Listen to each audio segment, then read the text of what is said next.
Welcome back जी। फिर मैं आप सबको खुशामदीद करता हूँ इस प्लेटफॉर्म पर। Pakistan versus south Africa ODI series का आगाज होने वाला है और 17 साल बाद हम देखेंगे कि इंटरनेशनल क्रिकेट की वापसी होगी फैसलाबाद के इकबाल क्रिकेट स्टेडियम में। वहां पर ये तीनों मैचेस खेले जाएंगे और ये तीनों डे नाइट मैचेस होंगे।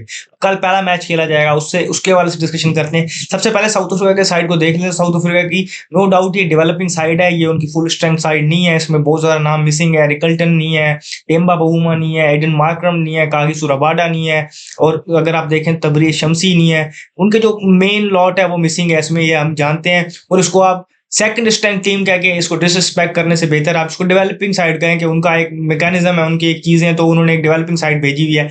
उसके हवाले से हम पहले डिस्कशन कर चुके हैं कि आपको उनको अगर आपने जिसे कहते हैं कि डिफरेंस अपना दिखाना है तो आपने ग्राउंड में दिखाना है कि हमारे और उसके दरमियान का डिफरेंस है। तो वो अगर आप दिखाएंगे तो सारी चीजें बाकी भी सेटल हो जाएंगी। जब आप अपनी क्रिकेट को इंप्रूव करेंगे तो फिर टीमें भी आपको यहाँ पर तगड़ी भेजी जाएंगी और आपके सामने रखी जाएंगी। लेकिन ये भी है कि अभी हमने देखा है कि ऐसी टीम्स भी आगे साथ आपके साथ आके मुकाबला कर रहे हैं। करंटली आपकी क्रिकेट जहाँ पर स्टैंड करती है। एनी वो हमारा टॉपिक नहीं है। टॉपिक ये है कि उनकी टीम, मैंने आपको बताया कि इनएक्सपीरियंस्ड है पाकिस्तान के अगर कंपेयर करें तो। लेकिन वहां पर भी अगर आप देखें तो जिस तरीके से उनके जो कैप्टन है ब्रिस्क, वो भी एक आप चाहते हैं जानते हैं कि वो भी एक डैशर है और अच्छे बैटर हैं, रन्स कर सकते हैं। और उनको यहाँ पर पाकिस्तान में जब वो ट्राई नेशन सीरीज से पहले खेलने आए, चैंपियंस ट्रॉफी से पहले, तो यहाँ पर उन्होंने 150 रन किए हुए थे। ये उनको आइडिया है कि पाकिस्तान में बैटिंग कैसे करनी और सरफेस का कुछ उनको आइडिया है। फिर अगर आप देखें तो वहां पर डिवाल्ड ब्रेविस हैं, वो आप जानते हैं। Quinton de Kock, although run उस तरीके से उनकी फॉर्म नहीं है, कमबैक कर रहे हैं, लेकिन एक्सपीरियंस उनके पास मौजूद है। तो क्विंटन डी कॉक की सूरत में उनके पास एक्सपीरियंस भी मौजूद है। फिर अगर आप उनकी बॉलिंग लाइन की तरफ आइए, ऑलराउंडर्स को देखें तो जिस तरीके से कॉर्बिन बॉस्ट और वहां पर जो उनके जॉर्ज लिंडे हैं, इन्होंने बड़ा इंप्रेस किया T20 सीरीज में और बड़ा जिसे कहते हैं कि अपने रोल को बड़े अच्छे तरीके से निभाया। आया वो बैटिंग के साथ हो या बॉलिंग के साथ, तो उन्होंने उस रोल को निभाया। तो वो भी उनके पास मौजूद है। नांद्रे बर्गर, लुंगियन गिडी ऐसे उनके पास फास्ट बॉलर मौजूद है। लिजार्ड विलियम भी हैं और बार्टमैन भी हैं। वो इतनी अच्छी बॉलिंग नहीं कर पाए, लेकिन ऑल्दो हम देख रहे हैं उनके पास पेस है, तो वो पाकिस्तान को ट्रबल कर सकते हैं। उनके पास ये चीजें मौजूद है। उनकी टीम को भी आप लाइटली नहीं ले सकते। लेकिन 50 ओवर है, तो आप एक्सपीरियंस को काउंट करते हुए देखें तो पाकिस्तान के पास बहुत ज्यादा एक्सपीरियंस है। कि यहाँ पर आप फकर जमान भी आपके पास, बाबर आजम, शाहीन शाह अफरीदी, मोहम्मद रिजवान, नसीम शाह, हारिस रऊफ, ये सारे अगर आप नाम देखें तो एक्सपीरियंस्ड हैं उनके कंपैरेटिवली। लेकिन स्टिल आपको गेम करनी पड़ेगी, फील्ड पे क्रिकेट खेलनी पड़ेगी अच्छी। जो पाकिस्तान ओडीआई फॉरवर्ड में हमने देखा कि ये कुछ ऐसा चैंपियंस ट्रॉफी से थोड़ा सा पहले हमने देखा कि हम ऑस्ट्रेलिया को जाकर ऑस्ट्रेलिया में हराते हैं, फिर हम साउथ अफ्रीका को साउथ अफ्रीका में हराते हैं। लेकिन वहां पर एक अनफॉर्चुनेट इंजरी होती है, उसके बाद हम जिसे कहते हैं सेल्फ डिस्ट्रक्शन का बटन दबाते हैं और कॉम्बिनेशन को छेड़ते हैं। और चैंपियंस ट्रॉफी जाने से पहले हमने देखा था, हमने सिलेक्शन ही ऐसी की थी कि हम टूर्नामेंट से पहले ही हमें पता चल गया था कि हम आगे क्वालिफाई नहीं कर पाएंगे। फिर हमने देखा कि उसके बाद हमने कैप्टन चेंज किया, सारी चीजें हुई। तो पाकिस्तान की ओडीआई क्रिकेट पर्टिकुलरली अगर हम बात करें, जनरली क्रिकेट की बात कर लें, लेकिन अभी हम ओडीआई को डिस्कस कर रहे हैं, तो वो भी टॉपसी टर्वी है।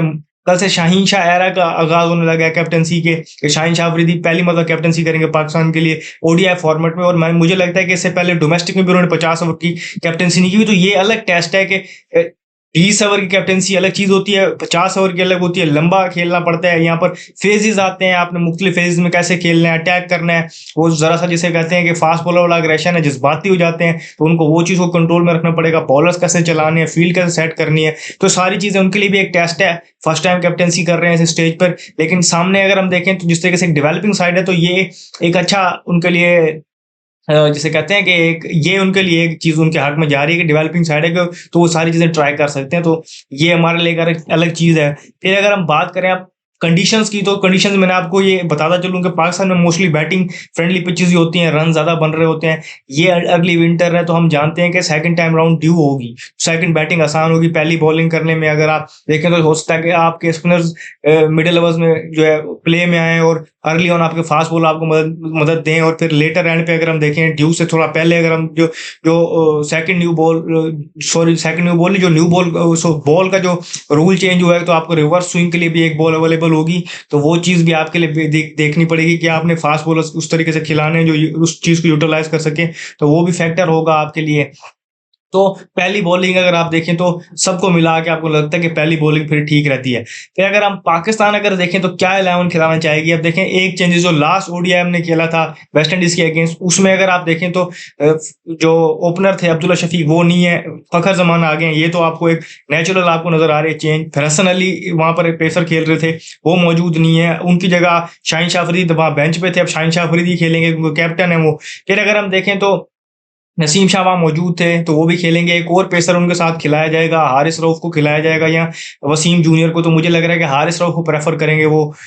ऑल्दो मैं ये चाहता हूँ वसीम जूनियर को मैच मिले, क्योंकि लंबे अरसे से वो ट्राई नेशन सीरीज़ से स्क्वाड में आए हुए हैं, लेकिन कंटिन्यूअसली वो बेंच पे खेल नहीं रहे, उनको चांसेस नहीं मिल रहे, तो उनको खिलाना चाहिए। स्पिनर्स में अगर आप देखें तो अब आपके पास वहाँ पर अबरार का ऑप्शन मौजूद है और फैसल अकरम स्पेशलिस्ट स्पिनर हैं। फिर आपके पास ऑलराउंडर्स की कैटेगरी में देखें तो फ़हीम अशरफ, मोहम्मद नवाज़, फिर ये आ जाते हैं ये उस स्लॉट के लिए। वैसे तो आप जिसे कहते हैं सलमान आगा भी स्पिन करवाते हैं, उनको भी आप थोड़ा बहुत गिन लेते हैं। और फिर ऊपर देखें तो साइम अयूब वो भी बॉलिंग करते हैं, लेकिन जो वो स्लॉट जिसकी मैं बात करूं जो नीचे 7-8 नंबर वाला स्लॉट है, तो वहां पर आपने कुछ को खिलाना है, तो आपको कॉम्बिनेशन ये देखना होगा कि आपने तीन, क्योंकि हमें पता है कि पाकिस्तान जो रिसेंटली ऑफ लेट जो चल रहा है माइक हसन का मंत्रा वो यही है कि 4 स्पेशलिस्ट स्पेस जो बॉलर होते हैं उनके साथ फिर वो पार्ट टाइमर के साथ जो फेस बॉलिंग का ऑप्शन होता है, छठा बॉलिंग ऑप्शन, वो इस तरीके से यूज करते हैं, बैटिंग को लंबा करते हैं। तो ये चीज देखते हुए लग ही रहा है कि पाकिस्तान 4 बॉलर स्पेशलिस्ट के साथ जाएगा। वो देखना पड़ेगा वो किस तरीके से जाता है कि 3 पेसर्स और 1 स्पिनर होता है। और स्पिनर मुझे लग रहा है मोस्ट प्रोबेबली अबरार होंगे और 3 पेसर होंगे नसीम, शाहीन और हारिस, ये 3 होंगे। और फिर हमें देखिए मुझे लग रहा है कि नवाज खेलेंगे वहां पर आपके एज अ ऑलराउंडर के तौर पे। और फिर आगा सलमान और आपके साइम अयूब वो भी आपका कोटा पूरा करेंगे। इस तरीके से मुझे लग रहा है कि पाकिस्तान 11 खिलाएगी। और हसीबुल्ला खान को शामिल किया गया है, एक और चेंज नजर आई थी। तो अब उनको खिलाया जाता है या नहीं, क्योंकि हमने देखा था कि लेट डाउन द ऑर्डर हमें वहां पर खेलते हुए नजर आए थे आपके हसन नवाज और वहां पर हुसैन तलत, वहां पर उन्होंने आपको मैच जिताया था एक। तो वो आप उनको चेंज करते हैं या नहीं करते? बाकी जो बैटिंग लाइन वहां पर खेली थी वो वही होगी। एक टॉप की मैंने आपको चेंज बताया वो नेचुरल है, क्योंकि अब्दुल्ला शफीक ड्रॉप हो गए हैं और फखर जमान आए हैं, तो वो खेलेंगे एज अ ओपनर। बाकी लोअर ऑर्डर के चेंजेस मुझे इतनी कोई खास नजर नहीं आ रही। तो बॉलिंग में मैंने आपको चीजें बता दी हैं, ये नजर आएंगी। तो मैंने अपनी आपको 11 एक ओवरव्यू के साथ और कंडीशन साथ बताई हैं। आपकी क्या 11 है और आपकी क्या राय है वो आप हमें कमेंट सेक्शन में बताएं। इस वीडियो में फिलहाल इतना ही। कल पोस्ट मैच एनालिसिस के साथ आपके सामने हाजिर होंगे। मुझे दीजिए इजाजत। शुक्रिया।